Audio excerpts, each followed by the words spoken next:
নমস্কার, আমি জ্যোতিষতন্ত্র পি কুমার বলছি মন্ত্রের যন্ত্র থেকে। আমি গত অডিওতে শিব পুরাণ নিয়ে আমি আলোচনা করেছিলাম। তার পরবর্তী আমি আলোচনা করছি। তার আগে সাবস্ক্রাইব, শেয়ার এবং লাইক করবেন। যারা জানেন না তাদের হাতে যেন এই মন্ত্রের যন্ত্র অজানা কথা পৌঁছে যায়।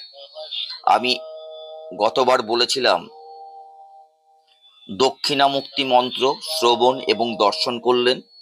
ক্রমে ভগবান বিষ্ণু এই পঞ্চমন্ত্র লাভ করে যথাবিধ জপ করলেন। ঠিক তারপর থেকে শিবত উৎপন্ন বর্ণনম মানে ব্রহ্মা বললেন, বিষ্ণু এইভাবে মন্ত্র জপ করলে স্বয়ং মহাদেব তার কাছে আবির্ভূত হলেন।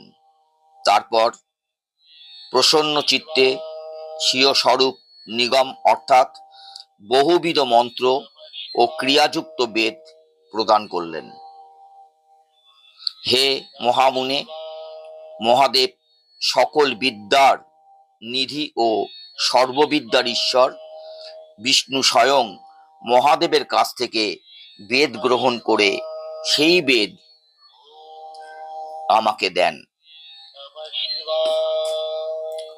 আমি সেই শ্বাসরূপ নিগম প্রথমে বিষ্ণুর কাছ থেকেই লাভ করি।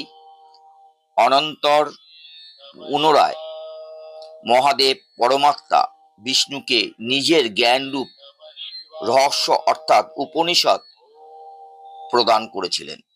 বিষ্ণুও তখন সেই উপনিষদ কৃপাপূর্বক আমাকে দান করলেন। এরপর বিষ্ণু পুনরায় মহাদেবকে জিজ্ঞাসা করেছিলেন, হে প্রভু, আপনি কিভাবে সন্তুষ্ট হন? আমি কিভাবেই বা আপনার ধ্যান করব? কি রূপে আপনাকে লাভ করা যায়? কথঞ্চ তুষ্যসে দেবময়া ধেয় কথং প্রভো কিং ধ্যানঞ্চ প্রকৃত বং শঙ্করঞ্চ কথং বজ্জেত। শ্রী বিষ্ণু প্রশ্ন শুনে মহাদেব বললেন, এ হরি, আমার এই লিঙ্গই সর্বদা সবার পূজা এবং পূজ্য। তুমি আমার এই লিঙ্গ রূপ দেখেছ, ওই রূপেই ধ্যান করবে। এই লিঙ্গ রূপ পূজা করলে আমি অত্যন্ত খুশি হই। শুধু তাই নয়, সেই পুরুষকে অভিষ্ট এবং ফলদান করে থাকি।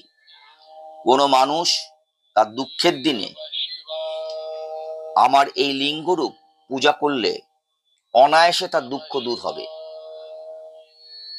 মহেশ্বর এসব কথা বিষ্ণুকে বলে অনেক বরদান করলেন। তিনি পুনরায় বললেন, ব্রহ্মা সর্বদা সৃষ্টির কাজ করবেন আর তুমি তা পালন করবে। এ কথা বলে মহেশ্বর বিষ্ণুকে এই মঙ্গলকর পূজাবিধি প্রদান করলেন। পরে আরো অনেক কিছু আশ্বাসও দিলেন। অনন্ত বিষ্ণু সেই অনন্ত চতুর্বেদরূপী সৃষ্টি, স্মৃতি এবং প্রলয়কর্তা সর্বময় বরদানকারী মহেশ্বরের স্তব করতে লাগলেন।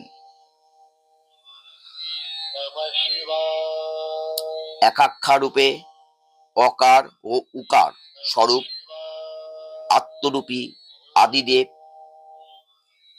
আপনাকে নমস্কার। তৃতীয় ম কারাত্মক পরমাত্মা জলরূপী জলদ্বারাই পূজ্য জলাশয়ী, আপনাকে নমস্কার। আপনি চিত্ত স্বরূপ, অনন্তকরণ স্বরূপ, স্মৃতি স্বরূপ, জনস্বরূপ, পরমাত্মা এবং জ্ঞানগম্য, আপনাকে নমস্কার। আপনি হিরণ্যবাহু ও হিরণ্যরেতা, আপনি কপদী এবং নাগাভরণ ও সর্বব্যাপী, আপনাকে নমস্কার। আপনি নিধি সমূহের গতি, লিঙ্গরূপী তেজস্বরূপ, তেজের আধার, শাশ্বত ওঙ্কার রূপী সর্বজ্ঞ ঋষি স্বামী যোগী বশিষ্ঠ বাড়ি গর্ভ আপনাকে কোটি কোটি নমস্কার। আমি পরবর্তী অডিওতে আমি শিব পুরাণ নিয়েই আসবো। নমস্কার।